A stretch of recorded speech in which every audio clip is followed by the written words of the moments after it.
నమస్తే, నేను అంకిత. లావణ్య రాజ్ తరుణ్ స్టోరీ రోజుకొక ట్విస్ట్తో జరుగుతుంది.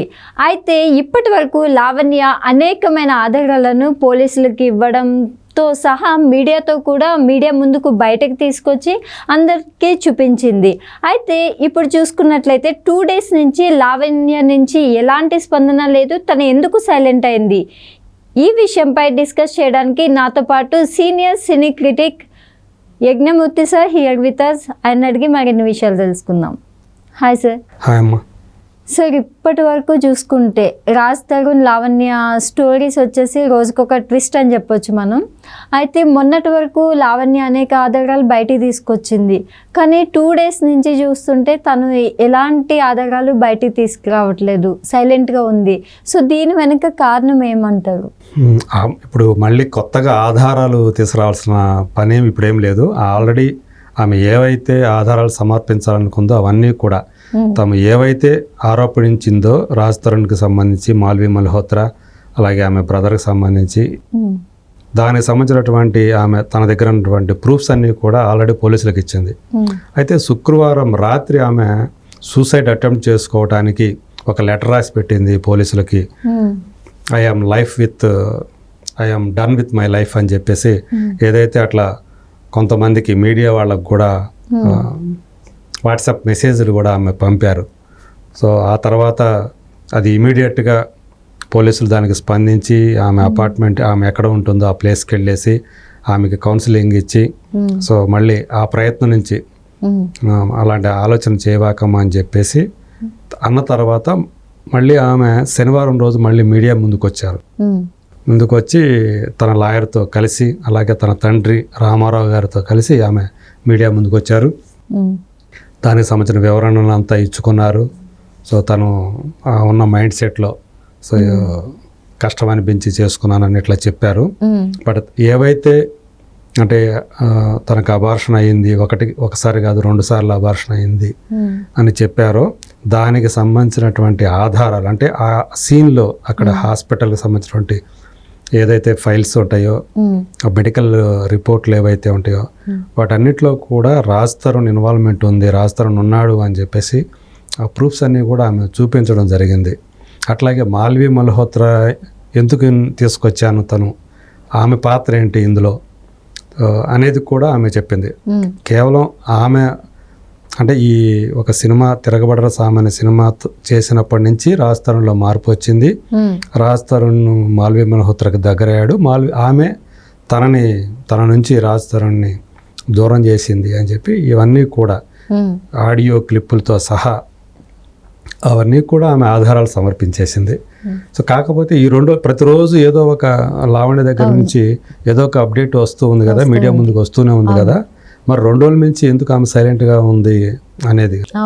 సో నేను అనుకోవడం ఏంటంటే శనివారం రోజు అంటే శుక్రవారం ఆమె సూసైడ్ అటెంప్ట్ చేసుకుంటానని చెప్పి ఒక లెటర్ రాసి ఏదైతే చేశారో ఆమె ఆ మరుసటి రోజు పోలీసులు అది కౌన్సిలింగ్ ఇచ్చిన తర్వాత మళ్ళీ కూడా పోలీసులు ఆమెను విచారించడానికి మళ్ళీ పిలిపించారు స్టేషన్కి. సో లాయర్ కూడా తన టీంని ఆమెతో పాటు పోలీస్ స్టేషన్కి పంపించారు. నేను అనుకోవడం ఏంటంటే, అంటే నాకు తెలిసినటువంటి సమాచారం ప్రకారం పోలీసులు కూడా ఆమెకి కౌన్సిలింగ్ ఇచ్చారు మళ్ళీ. సో మీరంటే ఇది పదే మీడియా ముందుకు వచ్చి మాట్లాడుతూ ఉండటం వల్ల దాని యొక్క హీట్ అనేది పెరిగిపోతూ ఉంటుంది. కేసుకు సంబంధించి రకరకాల వ్యాఖ్యానాలు వస్తాయి. అట్లాగే ఆమెను బాధ పెట్టే విషయాలు చాలా రావచ్చు. అనేక రకాలుగా చాలామంది మాట్లాడుకుంటూ ఉంటారు. ఇవన్నీ కూడా ఆమె మనసు మీద, మానసిక స్థితి మీద ప్రభావం చూపించే అవకాశం ఉంది. సో ప్రతిరోజు ఏదో ఒక విషయం ఉండటం వల్లే ఆ రోజు శుక్రవారం కూడా సో ఆమె ఆ మానసిక స్థితిలో అట్లా అటెంప్ట్ చేయడానికి ప్రయత్నం చేసింది అనేది భావించినటువంటి పోలీసులు. సో ఇది ఇంకా నువ్వు వెళ్ళవద్దు, నువ్వు పదే మీడియా ముందుకు వెళ్ళి వాళ్ళతో మాట్లాడి మళ్ళీ వాళ్ళేవో రకరకాలుగా చెప్పి సో దాన్ని మళ్ళీ ఇంకా పెద్ద చిలవల పొలవలు అంతా అయిపోతూ ఉంటుంది, రకరకాల వ్యాఖ్యానాలు వస్తూ ఉంటాయి. సో ఇదంతా కూడా మళ్ళీ లేనిపోని అంటే మన మనసుని డిస్టర్బ్ చేస్తూ ఉంటాయి ఇవన్నీ కూడా. కాబట్టి నువ్వు ప్రశాంతంగా ఉండు, ఈ కేసు ఏదో ఒకటి మేము చూస్తామని చెప్పేసి ఆమెకి కౌన్సిలింగ్ ఇచ్చి ఉంటారని చెప్పేసి నేను అనుకుంటున్నాను.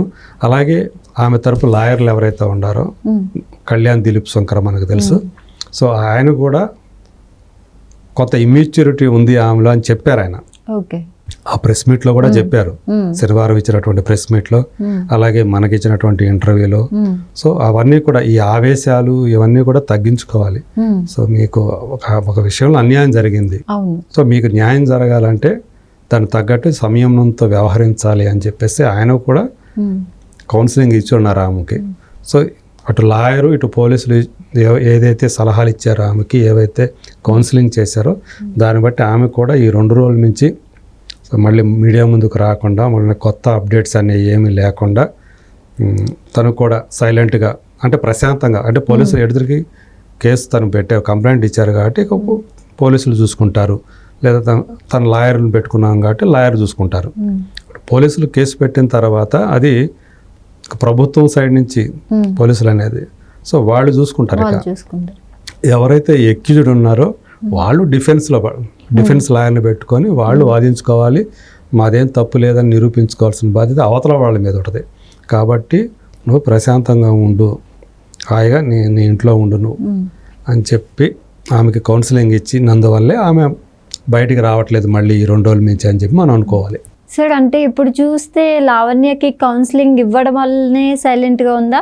అయితే ఇంకొక వైపు వినిపిస్తున్న మాట ఏంటంటే రాజ్ తరుణ్కి లావణ్యకి మధ్యన సెటిల్మెంట్ కూడా జరగబోతుంది అన్న రూమర్ కూడా చాలా బాగా ఎక్కువగా కనిపిస్తుంది అనమాట ఇప్పుడు సోషల్ మీడియాలో.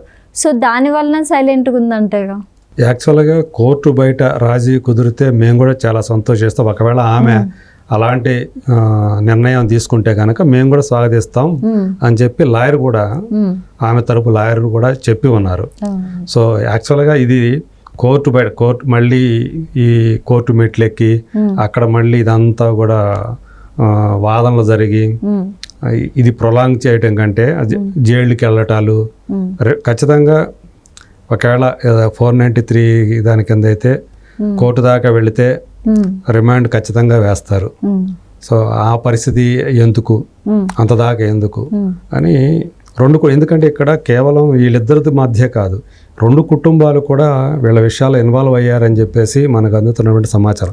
దానికి సంబంధించినటువంటి ప్రూఫ్లు కూడా మనకి అంటే పెద్దవాళ్ళు ఎవరైతే ఉన్నారో, లావణ్య పెద్దవాళ్ళ తల్లిదండ్రులు కానివ్వండి, అలాగే రాజ్ తరుణ్ తల్లిదండ్రులు కానీ, వీళ్ళు కూడా వీళ్ళ గతంలో వీళ్ళ అనుబంధాన్ని 2 కుటుంబాల పెద్దలు కూడా స్వాగతించిన వాళ్ళే, వాళ్ళు కూడా ఇన్వాల్వ్ అయిన వాళ్ళే.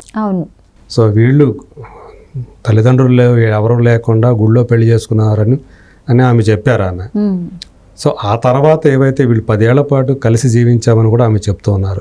సో ఈ మధ్య కాలంలో వాళ్ళు ఇక్కడికి రావటం, వీళ్ళు అక్కడికి పోవటం, పెద్దవాళ్ళు ఇదంతా కూడా జరిగిన విషయాలే. సో వాళ్ళ పెద్దవాళ్ళకి తెలిసే వీళ్ళు రిలేషన్షిప్లో ఉన్నారు. సో ఇప్పుడు వాళ్ళిద్దరి మధ్య సత్సంబంధాలు ఏవైతే ఉన్నాయో మరొక స్త్రీ వల్ల జరిగాయని చెప్పి లావణ్య ఏదైతే ఆరోపణ చేస్తుందో, సో అవన్నీ కూడా ఇప్పుడు తేలాల్సి ఉంది.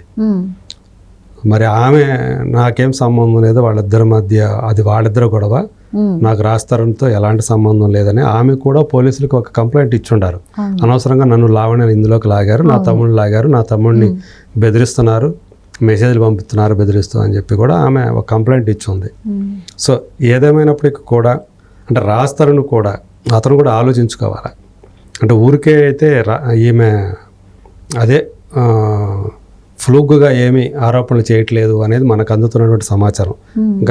ఇంకా ఒక ఈమె కాదు, ఇంకా 2-3 పేర్లు కూడా ఆమె చెప్పారు, స్త్రీల పేర్లు కూడా. మాల్వి మల్హోత్రా పేరు మాత్రమే కాదు, వేరే వాళ్ళ పేర్లు కూడా చెప్పారు. వాళ్ళతో కూడా సంబంధం. నేను గోవాకి వెళ్ళినప్పుడు ఒక ప్రోగ్రాంకి మా ఇంట్లో ఇంకొక అమ్మాయితోటి అతను గడిపాడు, ఇంకొకరు మాల్వి మల్హోత్రా కాకుండా. సో అది మనకందరికి తెలిసిన అమ్మాయి. సో ఇదివరకు యాంకర్గా చేసిన అమ్మాయి, అలాగే గేమ్ షోలకి పార్టిసిపేట్ చేసి, అలాగే రామ్ గోపాల్ వర్మ అలాంటి వాటితోటి ఇంటర్వ్యూ చేసిన అమ్మాయి. సో ఇలాంటి పేర్లు వచ్చినాయి బయటికి.